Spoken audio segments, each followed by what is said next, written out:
Hello friends and dear student, एक बार फिर से आपका इस चैनल में बहुत बहुत स्वागत है। तो आज की इस वीडियो में हम लोग देखेंगे डी फार्मा सेकेंड ईयर का एक सब्जेक्ट है फार्मेसी लॉ एंड एथिक्स। तो उसका आज हम पढ़ेंगे चैप्टर नंबर 1। तो चलिए शुरू करते हैं।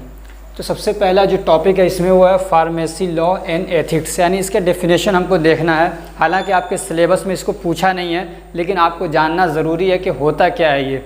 तो लॉ आप बहुत सुनते हैं हम लोग, तो लॉ का मतलब ये होता है कि ये समझ लीजिए एक कानून है। क्या है? एक कानून होता है। इसमें बहुत सारे रूल्स को जोड़ के, छोटे छोटे कुछ रूल्स होते हैं, उनको जोड़ के एक कानून बना दिया जाता है, जिसको एक्ट भी कहते हैं। आपने सुना होगा कि एक्ट ये है, एक्ट ये लग गया, ये धारा लग गया, ये धारा लग गया, तो वो क्या होता है? लॉ होता है। ठीक। और एक होता है एथिक्स। एथिक्स समझ लीजिए आप, जो हमारा व्यवहार है लोगों के साथ, मैं कैसे लोगों के साथ मिल रहा हूँ, जुल रहा हूँ, कैसे उनके साथ मैं पेश आ रहा हूँ, मेरा क्या मामलात है लोगों के साथ, मैं कैसे रह रहा हूँ उनके साथ। तो ये समझिए कि इंसानियत या ह्यूमैनिटी है जो हमारे अंदर, वो क्या है? एक तरीके से एथिक्स है। इसका एक एग्जांपल ऐसे समझ लीजिए कि मान लीजिए आप मेडिकल स्टोर चला रहे हैं और कोई वहाँ पे दवा लेने के लिए आया। ठीक। वहाँ पे कोई दवा लेने के लिए आया और उसको 200 की दवा लेनी है। उसने जो मतलब दवा ली तो 200 की हो गई उसकी दवा। ठीक। आपने कहा कि 200 दे दीजिए। जब आपने पैसे निकाला तो उसके पास सिर्फ 195 रुपये या 190 रुपये थे। वो गरीब आदमी था, उसके पास पैसे और थे नहीं, और उसको दवा लेनी ज़रूरी थी। अब बताइए आप उस कंडीशन में क्या करेंगे? या तो उसको भगा दीजिए कि भाई आपको इतने में दवा नहीं मिलेगी। लेकिन एथिक्स ये कहता है कि भाई वो मजबूर है, आपके 10 रुपये से आप तो इतनी बड़ी दुकान चला रहे हैं, गरीब नहीं हो जाएंगे, उसको दे दीजिए। हो सकता है कि आपको ऊपर वाला उससे ज़्यादा दे दे। तो ये क्या कहेंगे यहाँ पे? एथिक्स, यानी आपका व्यवहार लोगों के साथ कैसा है।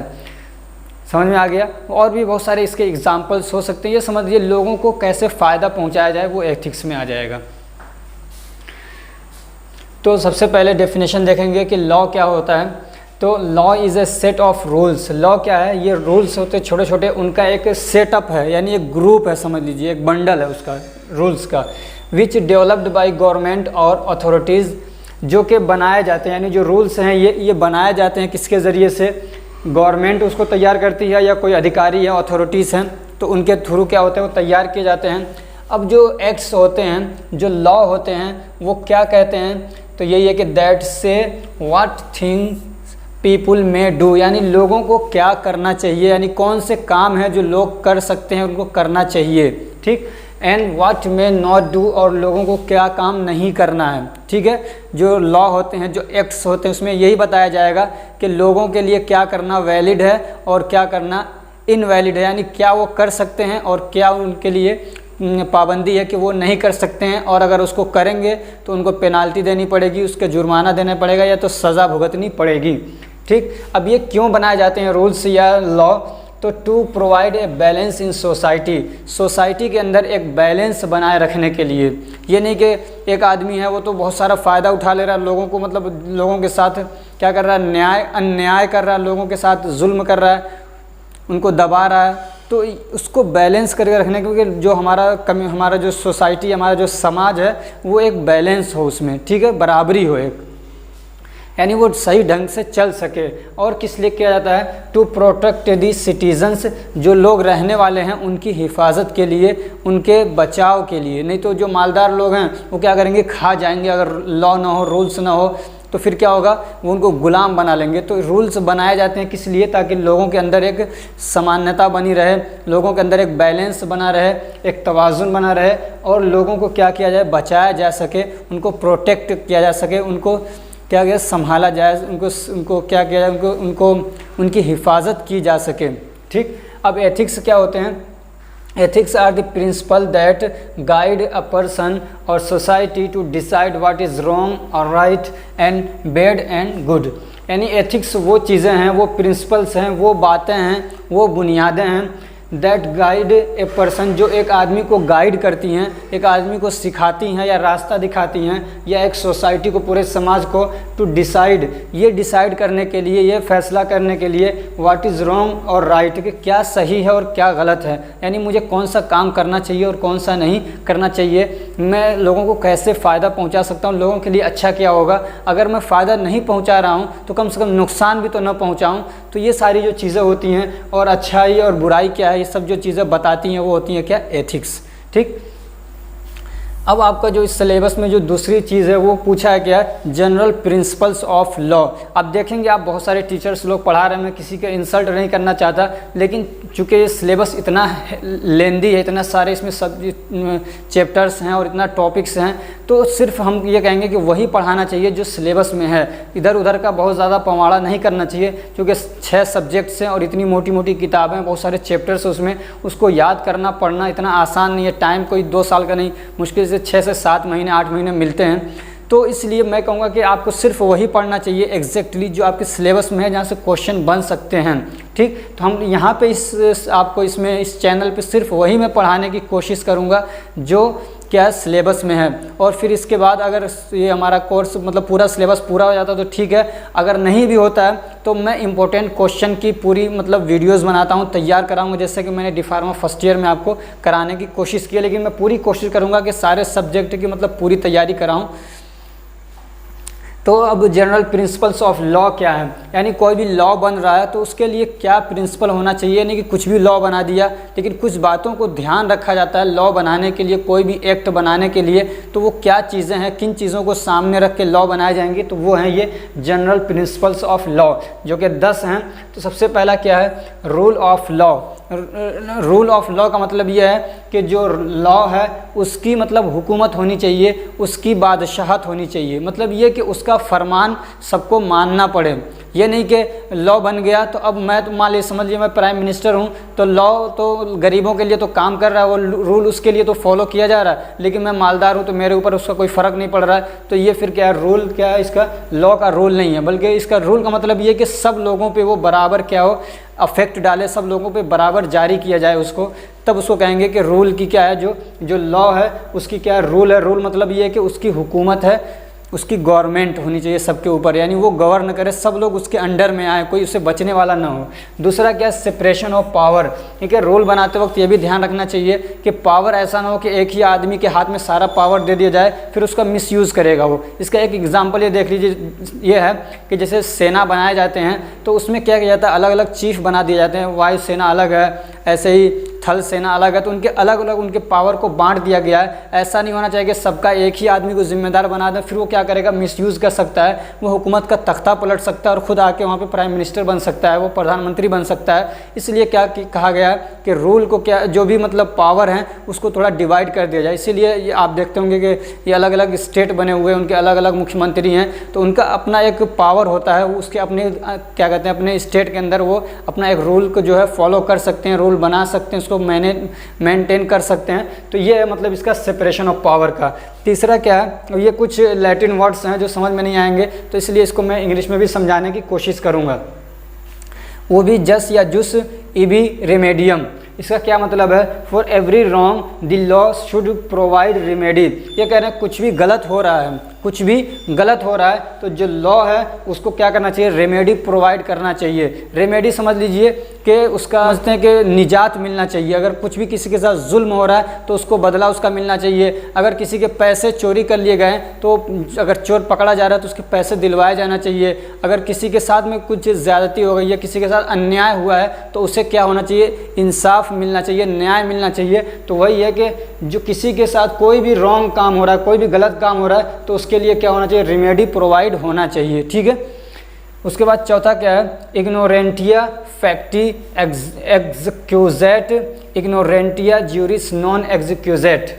क्या मतलब है इसका, ये तो ऐसे ही आप याद कर सकते हो तो कर लीजिए, वरना इंग्लिश में आपको समझना ज़रूरी है। ये अगर आप लिख देते तब भी काम चल जाएगा एग्जाम में। तो क्या मतलब इसका कि ignorance of law is not an excuse. इसका क्या मतलब है कि अगर किसी को कोई रूल मालूम नहीं है, कोई लॉ मालूम नहीं है, तो वो उसके लिए बहाना नहीं बनेगा। सपोज़ दैट मैं बाइक चलाते हुए जा रहा हूँ कहीं पे और हेलमेट मैंने नहीं लगा रखा है, पुलिस ने मुझे पकड़ लिया और 1000 रुपये का फ़ाइन मार दिया, तो मैं अब ये नहीं कह सकता कि मुझे पता नहीं था कि हेलमेट लगाना ज़रूरी है, चाहे मुझे मालूम हो या ना मालूम हो। अगरचे मालूम भी नहीं है, मैंने कहीं पढ़ा भी नहीं, कुछ भी नहीं किया, मुझे मालूम नहीं है, इग्नोरेंस हूँ मैं, लेकिन तब भी मुझे 1000 पेनाल्टी देनी पड़ेगी, इसलिए कि ये लॉ है, चाहे मुझे मालूम हो या ना हो। वही कह रहे हैं कि ignorance of law is not an excuse. अगर मुझे किसी लॉ के बारे में मालूम नहीं है और मैंने गलती कर दी, तब भी मुझे क्या पेनाल्टी देनी पड़ेगी, मेरा बहाना वहाँ पे नहीं चलेगा कि मुझे तो ये मालूम ही नहीं था।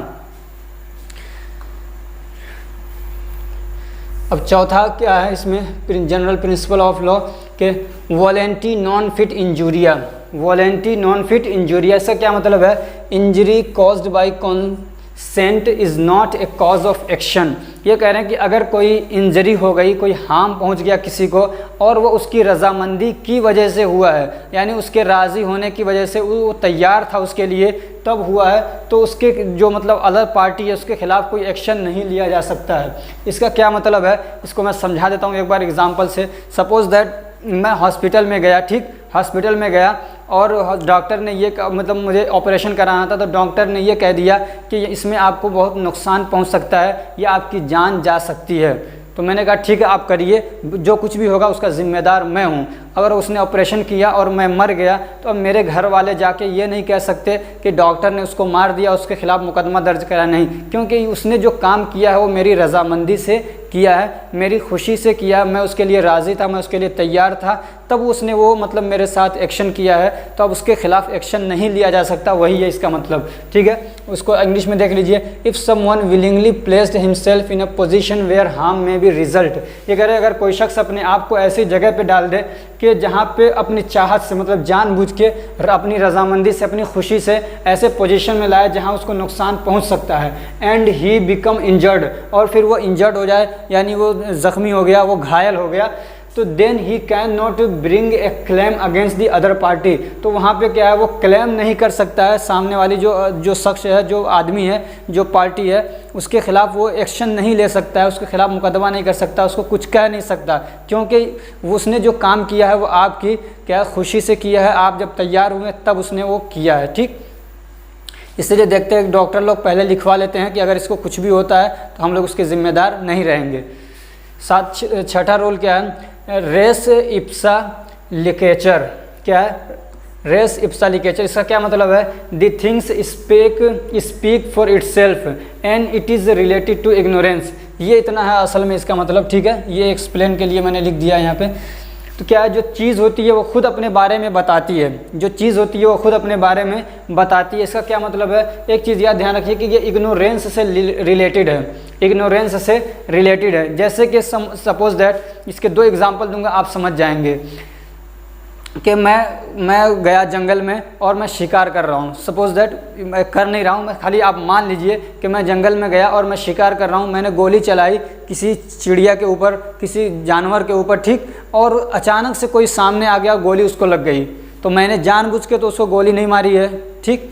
तो अब मैं वहाँ पे क्या मुजरिम नहीं बनूँगा, मुझे उतनी ज़्यादा सज़ा नहीं मिलेगी। लेकिन जैसे कि मान लिया कोई हॉस्पिटल में गया और उसको अपने हार्ट का ऑपरेशन कराना था, ठीक।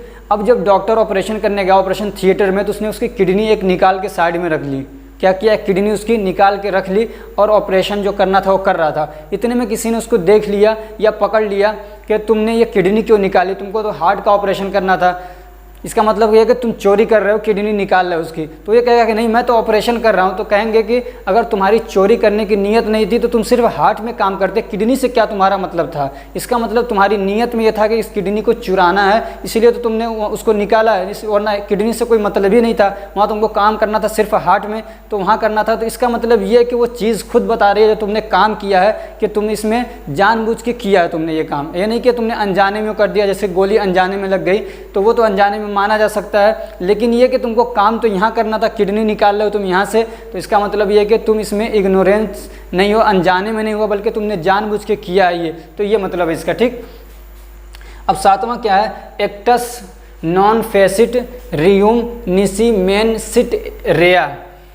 ये लैटिन वर्ड क्या कहते हैं, लैंग्वेज है, समझ में कुछ नहीं आता, तो चलिए समझते हैं। An act does not make anyone guilty unless an intention found to commit that act. ये कह रहे हैं कि किसी आदमी को उस वक्त गिल्टी माना जाएगा, यानी मुजरिम उस वक्त माना जाएगा कि जो उसने जुर्म किया है वो अनजाने में ना किया हो, बल्कि उसमें इंटेंशन पाया जाता हो। जैसे मैंने अभी एक एग्जाम्पल दिया पीछे वाला कि डॉक्टर का इंटेंशन पाया जा रहा था उसमें कि किडनी निकालना है, नहीं तो वो अगर उसको सिर्फ हार्ट का ऑपरेशन करना होता तो वो सिर्फ हार्ट पे अपना काम करता, वहाँ पे सर्जरी करता, लेकिन किडनी को उसके निकाला है, तो इसका मतलब ये कि उसका इंटेंशन पाया जा रहा है उसमें, इसलिए उसने उसको किया है। तो ये कहेंगे कि इसमें उसको गिल्टी बनाया जाएगा, यानी उसको मुजरिम बनाया जाएगा, उसको सज़ा दी जाएगी। आठवां क्या है, नेमो डेबेट बिस वेग्जारी प्रो ऊना एट एयाडेम, ऊना एट या ई डेम। क्या मतलब इसका कि a man should not given punishment twice और more for the same offence. ये कह रहे हैं कि एक आदमी है, उसने कोई एक गलती कर दी तो उसके लिए उसको सिर्फ एक बार सज़ा दी जाएगी। ये नहीं कि एक गलती करने की वजह से उसको 2 बार या 2 से ज़्यादा बार उसको सज़ा नहीं दी जाएगी। मतलब ये कि गलती सिर्फ उसकी एक है, अगर उसी गलती को बार बार रिपीट कर रहा है तो बार बार तो सज़ा दी जाएगी, लेकिन गलती उसने सिर्फ एक ही बार की है तो उसको सज़ा सिर्फ एक बार दी जाएगी। उसको 2 बार या 3 बार या ज़्यादा बार उसको सज़ा उस गलती के लिए नहीं दी जाएगी। वही है यहाँ पे कि for single offence single punishment, यानी एक गलती है तो एक सज़ा मिलनी चाहिए। नवा क्या है, फियट जस्टिटिया राउट कोएलोम, राउट कोएलोम। क्या मतलब इसका, लेट जस्टिस बी डन दो द हेवन शुड फॉल। ये कह रहे हैं कि इंसाफ होना चाहिए, चाहे उसके लिए आसमान गिर जाए, लेकिन इंसाफ को हमेशा बाकी रखना चाहिए। इंसाफ के लिए काम करना चाहिए, चाहे पूरी दुनिया आपके ख़िलाफ़ हो जाए, आपके अगेंस्ट आ जाए, लेकिन आपको इंसाफ का साथ देना चाहिए। ये मतलब है इसका, ठीक है। कह रहे चाहे आसमान गिर जाए लेकिन आपको इंसाफ करना है, इंसाफ का साथ नहीं छोड़ना है। 10वां क्या है, principle of natural justice. Principle of natural justice का क्या मतलब है, इसमें कई सारी चीज़ें आ सकती हैं। 1-2 एग्जाम्पल दे रहा हूँ मैं।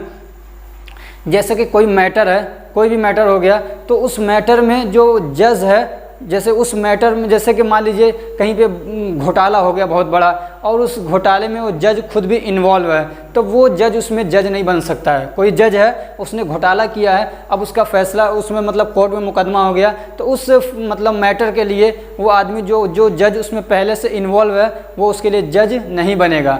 ऐसे ही कोई मैटर जो सब्जेक्टेड है उससे मतलब जज से, तो उस जज में उसमें क्या करेगा, जज फैसला नहीं कर सकता है। जैसे कि मान लीजिए मैं जज तो नहीं हूँ, लेकिन मान लीजिए कि मेरा भाई है या मेरी बहन है या कोई भी मैटर है जिसमें मेरा कोई रिलेशन वाला है, रिलेटिव है कोई, ठीक, उसने कोई जुर्म किया है, तो उसका मैटर मेरे सामने नहीं लाया जाएगा कि मैं फैसला करूं। चूँकि वो मेरा भाई है तो किसी हद तक मेरी सिंपैथी उसके साथ होगी, कुछ हमदर्दी होगी, तो मैं उसके हक में फ़ैसला करूंगा। तो ऐसा नहीं होना चाहिए। ऐसे ही मान लीजिए कुछ गड़बड़ी हुई है, कुछ भी हुआ है, अगर मेरा कुछ रिलेशन है उस मैटर से, यानी जो जज है, अगर जज का किसी भी हद तक रिलेशन पाया जाता है उस मैटर से, तो उस मैटर में, उस मामले में उसको जज नहीं बनाया जाएगा, वरना तो उसका फ़ायदा जुड़ा हुआ है, वो उसी की तरफ फैसला करेगा, वो इंसाफ को क्या करेगा, उठा के रख देगा साइड में। ठीक, अब ये 10 रूल हो गए, इसको आपको याद करना है और मेरे हिसाब से ये इम्पोर्टेंट है और दे भी सकता है क्वेश्चन ये एग्ज़ाम में। ठीक है, अब कुछ बातें ध्यान रखना है, जैसे rules are not universally embodied and are not codified. ये कह रहे हैं कि जो रूल्स होते हैं वो पूरी मतलब पूरी कायनात के अंदर, पूरी दुनिया के अंदर, एक तो दुनिया है और उसके अलावा पूरी मतलब जो संसार है, पूरे संसार में उसको क्या करेंगे, अप्लाई नहीं करेंगे। ये नहीं कि ज़रूरी नहीं है कि जो एक रूल यहाँ पे सूटेबल है वो पूरी दुनिया के अंदर भी क्या हो, सूटेबल हो, और उसको हर जगह के लिए उसको क्या है, कोडिफाइड नहीं किया जाएगा। दूसरा क्या है, rules have been created to secure justice and to prevent failure of justice. Rule को बनाया गया है किस लिए, जस्टिस को बाकी रखने के लिए, इंसाफ को बचाने के लिए, और क्या करने के लिए, प्रिवेंट करने के लिए फेलियर ऑफ जस्टिस, यानी अगर जस्टिस कहीं पे ख़त्म हो रहा है, यानी इंसाफ को गिराया जा रहा है, तो उसको बचाने के लिए, यानी लोगों को इंसाफ दिलाने के लिए रूल्स बनाए जाते हैं। अब एक टॉपिक इसमें है सिलेबस में आपके कि history and various acts related to drug and pharmacy profession, यानी ड्रग से और जो फार्मेसी प्रोफेशन है, यानी जो इसकी पढ़ाई लिखाई है, इसका जो काम है, यानी दवा बेचना वगैरह, दवा और दवा से रिलेटेड या पढ़ाई या उसका जो कारोबार है, उसकी क्या हिस्ट्री है और उसके लिए क्या रूल्स बने, कब कैसे बने, उसके बारे में थोड़ा सा यहाँ पे आपको पढ़ना है। डिटेल नहीं पढ़ना है कोई भी रूल के बारे में, सिर्फ ये पढ़ना है कि कब कौन से रूल बने हैं, हल्का फुल्का। ठीक है, सारे रूल तो नहीं पढ़ पाएंगे यहाँ पे, तो 8-10 पॉइंट याद कर लीजिए ताकि एग्ज़ाम में आप उसको लिख सकते हैं। और जो भी रूल्स इसमें आएंगे ये समझ लीजिए वो आगे डिटेल से आने वाले हैं। ठीक, तो यहाँ पर समझने की कोशिश नहीं करना, रूल्स को सिर्फ याद रखना कि कौन सा रूल किस सन में बना है। तो पहले हिस्ट्री देख लेते हैं कि कब कंपनी वगैरह खुली दवा की। अब कब शुरुआत हुई, तो in the ending of 19th century manufacturing of modern drugs started in India. ये कह रहे इंडिया के अंदर 19वीं शताब्दी में दवाएं जो ये मॉडर्न टाइप की जैसे टेबलेट्स हो गई और कैप्सूल्स इस टाइप की जो दवाएं बननी शुरू हुई वो कब हुई, 19वीं सदी में हुई। उससे पहले वो पाउडर, चूरन और जो ऐसी गोलियां बन जाती थी आयुर्वेदिक वो चलती थी, मॉडर्न दवाएँ नहीं थी। ठीक, तो कब शुरू हुई, 19वीं सदी में। ठीक, उसके बाद क्या है, कुछ कंपनीज जो मतलब सबसे पहले शुरू में यहाँ पे बनाई गई कुछ फैक्ट्रीज, उनके नाम एक नाम याद कर लीजिए, जैसे क्या है, Bengal chemical and pharmaceutical works. ठीक है, ये नाम है इसका। It was establish by Acharya PC Roy in 1901। ठीक है, 1901 सॉरी, इन 1901 यानी 1901 में सबसे पहले बंगाल केमिकल फार्मास्यूटिकल वर्क्स जो कंपनी है ये खोली गई दवा बनाने के लिए, और इसको किसने एस्टेब्लिश किया था, आचार्य PC राय ने इसको बनाया था 1901 में। दूसरा क्या है, a small factory at Parel Mumbai was started by professor TK Gujjar in 1903।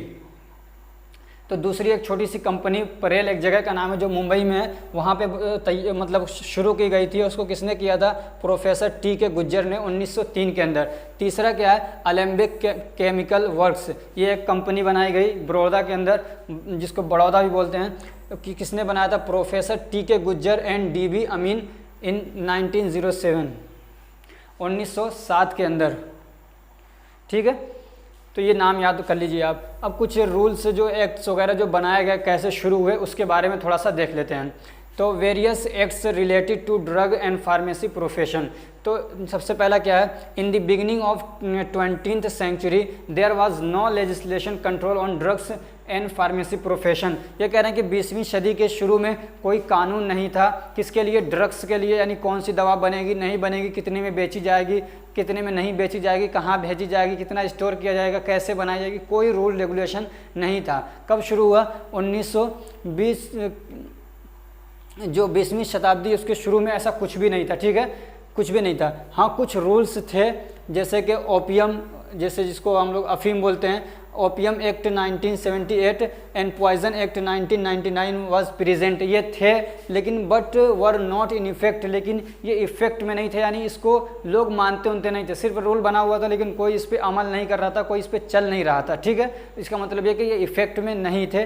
ठीक, आगे देखते हैं हम लोग फिर क्या हुआ। लोग दूसरे नंबर पे क्या है, तो in 1927 council of state passed a resolution that government should take legislative efforts for drug and pharmacy profession. तो 1927 में जो राज्यसभा है उसने क्या किया, एक रेजोल्यूशन पास किया, एक प्रस्ताव पेश किया गवर्नमेंट को कि अब एक कानून बनना चाहिए, शुड टेक लेजिस्लेटिव एफर्ट, मतलब ये कि कानून बनाना चाहिए किसके लिए, ड्रग के लिए और फार्मेसी प्रोफेशन के लिए, यानी जो दवा वगैरह बेची जा रही है जो या जो पढ़ाया जा रहा है, जो भी कोर्सेज हैं उसके लिए, तो उसके लिए एक रूल रेगुलेशन बनना चाहिए कि कैसे ये काम किया जाए। इसमें डिटेल में नहीं जाना, सिर्फ इतना याद रखिए। ठीक है, डिटेल आगे सब कुछ आ रहा है।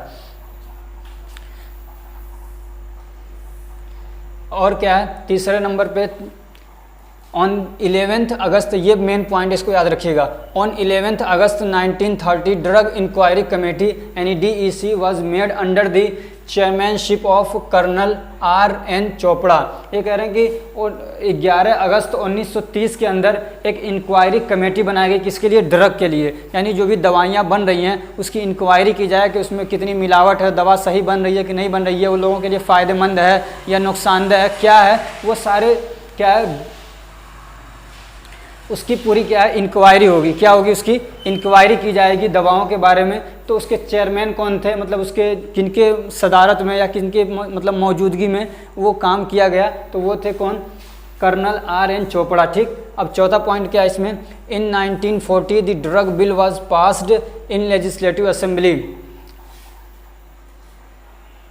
तो विधानसभा, लेजिस्लेटिव असेंबली को बोलते हैं विधानसभा। तो विधानसभा के अंदर 1940 में ड्रग बिल पास किया गया। अभी वो एक्ट नहीं बना था, सिर्फ ड्रग के लिए कुछ कानून, कुछ बातें, कुछ रूल्स बना के और उसको चेक करने के लिए डाल दिया गया। तो वही है कि यहाँ पे क्या हो गया, बिल पास हो गया लेजिस्लेटिव असेंबली के अंदर, कब, 1940 के अंदर, एंड एनफोर्स्ड इन 1947। और जो बिल पास किया गया था वो एक कानून बन गया, एक एक्ट बन गया, कब 1947 के अंदर उसको लागू कर दिया गया। ठीक है, कौन सा ड्रग एक्ट उसको बोलेंगे अब। ठीक है, ड्रग एक्ट कब लागू कर दिया गया 1947 के अंदर।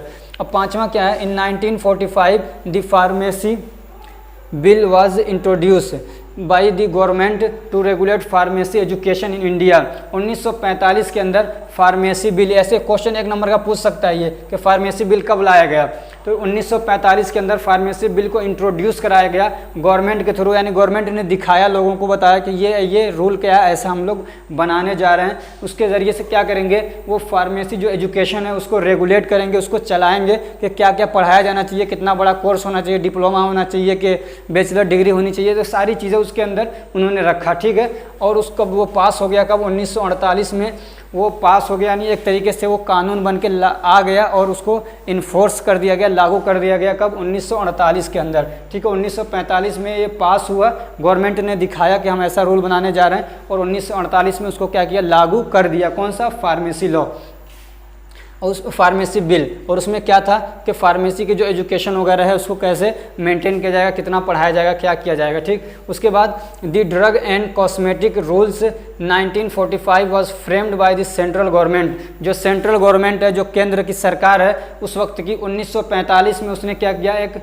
एक्ट बनाया। कौन सा, ड्रग एंड कॉस्मेटिक रूल्स, यानी ड्रग से और जो कॉस्मेटिक्स होते हैं यानी जो सुंदरता के लिए जो चीज़ें होती हैं उसके लिए रूल बनाया गया, यानी एक वो तैयार किया गया कि उसके अंदर क्या क्या रूल्स होने चाहिए, कैसे उसको मतलब कंट्रीब्यूट किया जाए, डिस्ट्रीब्यूट किया जाए, कैसे उसमें क्या क्वालिटीज़ होनी चाहिए, सारी चीज़ें जो उसके लिए थी वो कब डिज़ाइन किया गया, कब बनाया गया, वो बनाया गया 1945 के अंदर।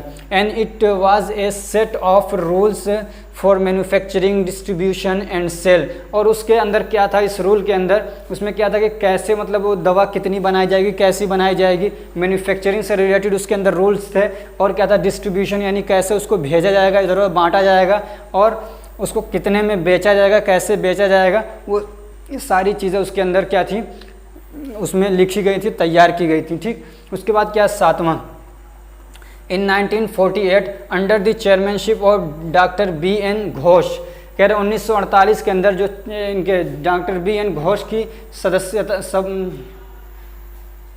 चेयरमैनशिप के अंदर, यानी उनकी मौजूदगी के अंदर, उनकी सदस्यता के अंदर क्या हुआ, Indian pharmacopoeial committee was established. Indian pharmacopoeia committee जो है वो बनाई गई। ठीक है, इंडियन फार्माकोपिया कमेटी बनाई गई। और फिर ये जो फार्माकोपिया कमेटी है उसने किसको बनाया, फिर उसके अंडर में क्या हुआ, फार्मेसी काउंसिल ऑफ इंडिया को बनाया गया। ठीक है, फार्मेसी काउंसिल ऑफ इंडिया क्या है, 1949 में बना। और ये वो मतलब क्या कहते हैं, कमेटी है, या ये समझ लीजिए ऑर्गेनाइजेशन है, जो कहीं पे भी डी फार्मा या बी फार्मा के जो कोर्सेज होते हैं कहीं पे अगर शुरू किया जाए तो उसकी पूरी इंक्वायरी और क्या पढ़ाया जाए, कौन सा सिलेबस पढ़ाया जाए, वो कौन सेट करता है, वो फार्मेसी काउंसिल ऑफ इंडिया करता है, PCI। और फार्माकोपिया कमेटी जो होती है वो जो हमारा इंडिया का फार्माकोपिया एक बुक है जिसके अंदर दवाओं के बारे में डिटेल से लिखा हुआ है, उसको यानी वो कौन सेट करता है, तो करता है फार्माकोपिया कमेटी। ठीक, आठवां क्या है, इन 1970 The drugs price control order was passed for controlling the drug prices of drug। फिर 1970 के अंदर दवाओं को के प्राइस को कंट्रोल करने के लिए एक ऑर्डर जारी किया गया, यानी दवाओं का कितना प्राइस रखा जाएगा, यानी उसका खर्चा वगैरह जोड़ के कितना आ रहा है, उसके बाद कितने में उसको बेचा जाएगा, वो प्राइस उसके ऊपर मेंशन करना ज़रूरी होता है। तो वो कब आया, 1970 के अंदर ये रूल बनाया गया।